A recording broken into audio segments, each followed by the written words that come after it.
இது சார் உங்களுக்கு சர்வதேச இந்த வானிலை ஆய்வு கருவிகளுக்கு நிகராக ஓரளவு இந்தியாவில் இருக்கிறது.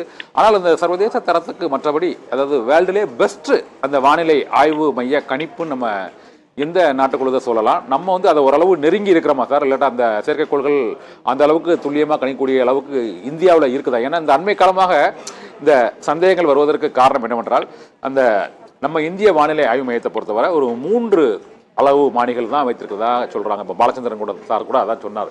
அதாவது என்னன்னா, ஃபர்ஸ்ட் இந்த எல்லோ அலர்ட் கொடுக்குறோம், அப்புறம் ஆரஞ்சு அலர்ட், ரெட் அலர்ட். இந்த எல்லோ அலர்ட்டுங்கிறது ஒரு 13 சென்டிமீட்டர் மழை வரை, இந்த ஆரஞ்சு அலர்ட்டுங்கிறது 20 சென்டிமீட்டர் மழை வரை, ரெட் அலர்ட்டுங்கிறது 21 சென்டிமீட்டருக்கு அதிகமான அளவு. நாங்கள் இப்பொழுது நெல்லை, கன்னியாகுமரி, தூத்துக்குடி மாவட்டங்களில் அந்த கீழடுக்கு சுழற்சியால் இந்த 21 சென்டிமீட்டருக்கு அதிகமாக ரெட் அலர்ட் மழை பெய்யும் என்று ஏற்கனவே நாங்கள் 16ஆம் தேதியே அறிவித்து விட்டோம் என்று இப்போ வானிலை ஆய்வு மையம் தெரிவிக்கிறது. இது தவிர இதைவிட துல்லியமாக கணிப்பதற்கான கருவிகள், வானிலை அந்த அளவு மானிகள் மற்ற நாடுகளில் எங்காவது இருக்கிறதா சார்? இல்ல, இது 2 இதுவா நம்ம பிரிச்சு பார்க்கணும். ஒண்ணு என்னன்னா வானிலை முன்னறிவிப்புங்கிறது ஒரு பார்ட்டு, அதை எப்படி கம்யூனிகேட் பண்றோங்கிறது 2வது பார்ட்டு. இதுல இந்தியா எந்த விஷயத்துல கத்துக்கணும் அப்படின்னா, இப்ப நீங்க யூஎஸ்ஏல ஒரு வெதர் அலர்ட் கொடுக்குறாங்கன்னு வச்சுக்கோங்களேன், ஒரு டொர்னேடோ அலர்ட் கொடுக்குறாங்கன்னு வச்சுக்கோங்களேன். அந்த டொர்னேடோ அலர்ட் கொடுக்குறப்ப அவங்களோட அலர்ட்ல என்ன கொடுத்திருப்பாங்க, இந்த ஏரியால டொர்னேடோ வர்றதுக்கு வாய்ப்பு இருக்குன்னு சொல்லுவாங்க. அந்த ஊரோட பாப்புலேஷன் எவ்வளவு, அந்த ஊர்ல எவ்வளவு ஸ்கூல் இருக்கு அப்படிங்கிற டீடைல்ஸும் அந்த அலர்ட்டோடய இருக்கும். சோ அவங்க பொறுத்த வரைக்கும் என்னன்னா ஒரு ஆங்கிலத்துல சொல்லணும்னா ஒரு 360 டிகிரி அப்ரோச் தான் அவங்க பார்ப்பாங்க.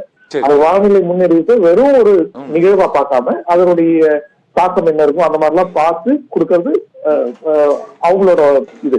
அதே மாதிரி அந்த என்ன சொல்றது, எண்ட் யூசர், அதாவது கடைசி இவங்களுக்கு போற அந்த அலர்ட் இன்னும் கொஞ்சம் கிளியரா இருக்கும்.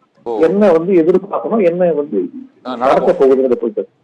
சோ அந்த கம்யூனிகேஷன் ஒரு பாதி நம்ம பொறுமையா அதை கத்துக்கிறது. இப்போ ஃபார் எக்ஸாம்பிள் ஒரு 3-4 வருஷத்துக்கு முன்னாடி கூட நமக்கு இந்த மாதிரி வேற வேற அலர்ட் சிஸ்டமும் கிடையாது. இப்ப அலர்ட் சிஸ்டம் வந்திருக்கு.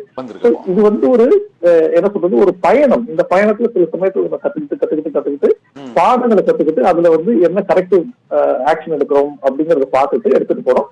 இதுதான்